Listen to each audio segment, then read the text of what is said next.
In this lesson, we're going to cover creating one or more child accounts under your family sharing organization. And we're going to do this in a couple of different ways.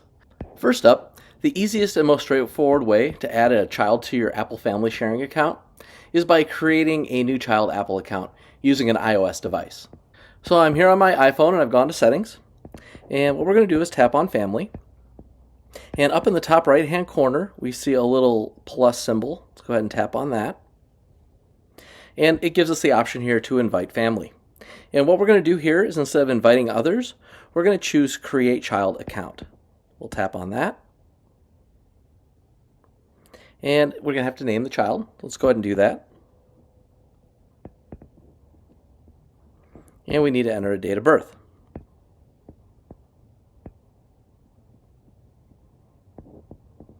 All right, once we've added our date of birth here, we'll go ahead and tap on Verify that you're an adult. And it's going to ask us to confirm in some way, shape, or form our payment method. So in this case, it wants a security code off of the credit card that we have set up for our family sharing plan. So I'm going to go ahead and enter that. And then we'll tap on Done. All right, next we have to agree to our family privacy disclosures. We'll go ahead and agree to that. And we need to agree to the terms and conditions on behalf of our child that we're creating this account for. So we'll go ahead and agree to that. And it's going to go ahead and ask us to identify what we'd like that email address to be that we're creating at iCloud.com. And it's going to suggest one here. In this case, Alyssa_Smith13 at iCloud.com. That's fine. I'll go ahead and take that one. But you could customize this assuming that it's actually available on the iCloud.com domain. We'll go ahead and hit continue here. It's going to confirm that we want to create this email address. We'll say yes.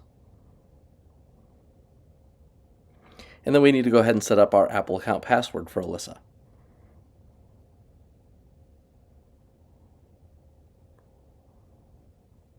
Next, it's going to prompt us to set up a phone number. And then next, it's going to take us through setting up parental controls. I'm going to say continue here, but we're going to probably back out of this because I will end up setting this up in a future lesson. But for now, I'll go ahead and say continue here. And I'm just going to say turn off to all of these things for the current moment. We'll set that up later. It's going to ask for our parental controls lock. Put a code in here, or a PIN that you'll remember, because we will use this in a future lesson.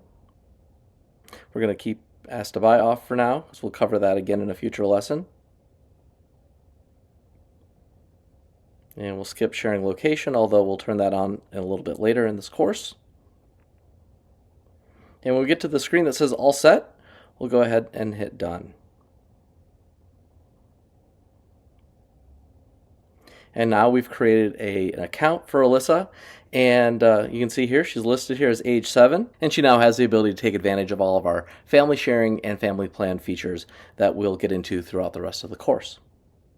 Next, let's go ahead and step through the slightly more complicated process of doing this on a Mac. And then we're also going to briefly step through the process to add an existing child account to your family sharing organization. This would be used, for example, in the case where you might have a teenager or another child who had previously set up an Apple account or Apple ID, and they've been actively using that outside of the family organization, and you want to bring that account in under the Apple family umbrella. So let's go ahead and dive in. So let's get started by creating that account for the child that's under 13. Now, as I had mentioned earlier in the course, if you have a child that's under 13, they cannot create their Apple ID themselves according to Apple. You have to be 13 or older to accept the terms and conditions for creating an Apple ID, and so as a parent or guardian, we actually have to create that for them. So the first step actually is to get that email address created for them. If you haven't created an email account for them yet, now's the time to do that. So I'm going to go ahead and open up Safari. And we'll go to Google. And this is what we've been doing here. In this course, we've been using Gmail accounts. So we'll just create a Gmail account here for our youngest child. So first of all, we go ahead and sign in here.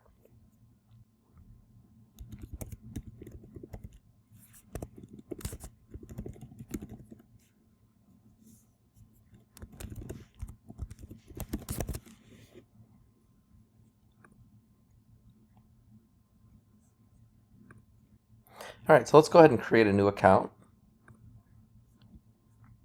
So we'll go ahead and click on create account here. So in this case, I'm going to say for my child. All right, we'll go ahead and say yes. And again, until your child is 13 or applicable age in your country. So we'll say yes, continue here. Now, I actually have 2 children, but they're both grown. And I think in this case, I'm going to go ahead and create an account for my dog sandwiches. If you are following along in the class and you have pets, you don't need to create Apple IDs for your pets. They don't need to be part of your family sharing. I'm strictly using them as a stand-in for having young children.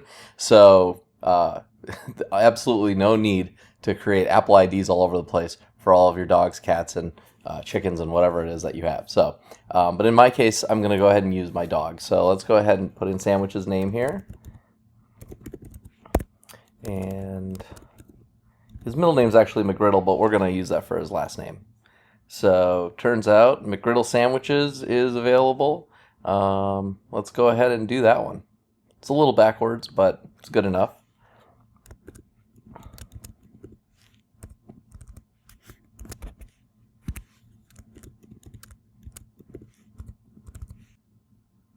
I actually like Sandwiches McGriddle at gmail.com better. And I see it is actually available. So I'm going to take that. I've put in a strong password here. Can't never be too secure online, even for dogs. So we'll go ahead and hit next. And we'll get his birthday here. He was actually November 20th, 2021. He is a young pup. And we'll hit next.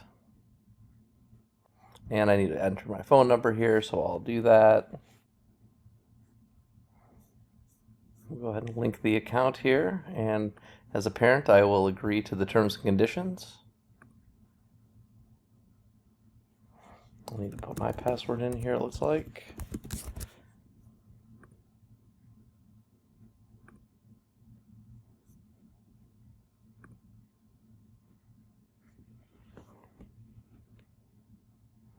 All right, in this case, I'm not going to invite a second parent, so I'll just hit skip. And we've got an account for Sandwiches now. Okay, so that was our first step. So we now have a functional email address for our child. And I'm just going to minimize Safari for now. And let's go ahead and go back into our family sharing setup. Now when I click on family, you'll see I have an option here now to add a member. So I'll go ahead and click on that. And in this case, I'm going to say I would like to create a child account in this case. Okay, here we need to identify that we're an adult. So let's go ahead and verify that.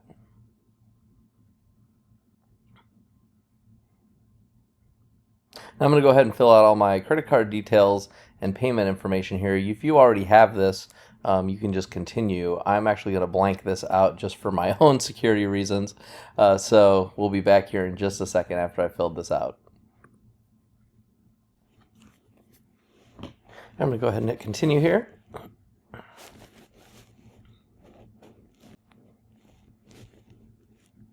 right, you're going to need to check and agree to the terms and conditions for creating a child account. And we'll go ahead and put in the child's name. So we'll start with and birthday is November 20th, 2021. I'm going to use an existing email address in this case.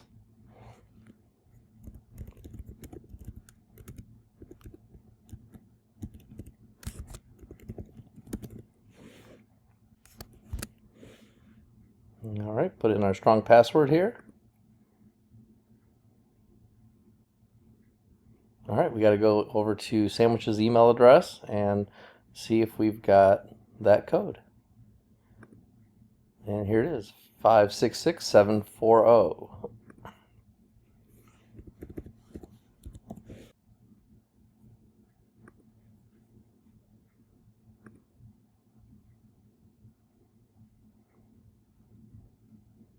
So it's automatically set up something because he's a child. It's already set up asked by, which we'll talk about a little bit later in this course. So I'm just going to go ahead and leave it on. So I'll just say continue.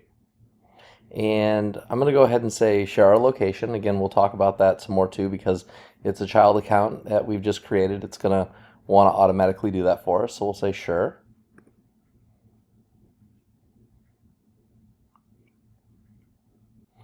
All right, and now we've got sandwiches added as a child, age 10 months. All right, next we're going to go ahead and set up the family sharing for our teenager. And again, not really a teenager. This is just another dog that I used to have. But let's go ahead and go into system settings here. We'll go to family, and we'll go ahead and add another member. And we're going to go ahead and invite people in this case. So very similar to what we did for adding an adult, but we're going to be adding this as an invite in person. So I'm going to go ahead and have the teenager sit down and enter this information.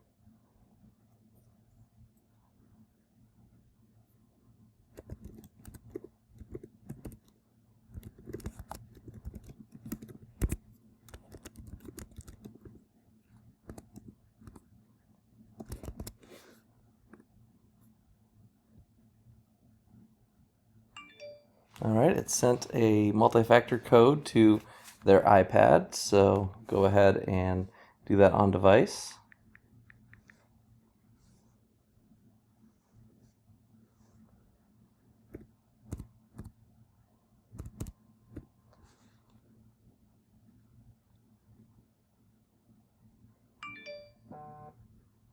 All right, it shows that I've added Bailey to the family, and it shows that they are age 16. So now we've got a organizer, which is an adult, which is me, another adult, in this case, my wife, Lindsay, and we've got Bailey, age 16, and sandwiches, age 10 months. So our setup is complete. We now have our full family unit. So the last thing I want to talk about before we move on is removing child accounts from family sharing. And this is not easy or obvious, so I wanted to touch on it here. I won't get into great detail. I'll actually include a KB article from Apple's website in the course notes here under this particular lecture. But basically, if you have added a child account, let's say maybe it's a friend of one of your kids or something, and you need to move them off the account, or you have a situation where maybe you created a test account just to kind of see how this child thing works, which totally makes sense. I mean, you're in this class and you kind of want to test it and figure it out before you go into production with it with your actual children, perhaps. So there's some ways that you need to remove it. Now, if it's a test account, you can actually delete the Apple ID completely. If you actually go to Apple's website, go to appleid.apple.com, actually say, I want to get rid of this account, you can actually blow that away and it should remove it from family sharing. Now, there is another option though. If you actually have a child account that is a legitimate account and they need to leave and not be part of your family sharing anymore, they actually have to transfer to another family. You can't just say, okay, you're on your own child. You created that child account. So in cases like that, you actually need to migrate that off. So I'll show you how to do that here using one of my iPhones. Okay, so here I am actually on my iPhone with another family organization here. And I've got this Abby account, age 13, and Abby's actually just a test account I created. But I don't want to delete it. I'm actually going to go ahead and move it to this other organization that I just created. So this will give you kind of a similar idea of how you would do this if you were just going to move one of the child accounts from your family to another person's family, maybe back to their own family if they were a friend or something like that. So we'll go ahead and scroll down on this page and you'll see the option at the bottom here, remove Abby from family. So I'm going to go ahead and do that. And then it says Abby will no longer be able to share this stuff. Yep, we got it. All right, Abby's now been removed. And now I can go ahead and add Abby as a member to the new family. All right, now I have my option here to add member. And again, this is very similar to what we've done in the past. Again, just adding another child account. So we'll invite people, and I'll do this in person again here just because it's faster and easier.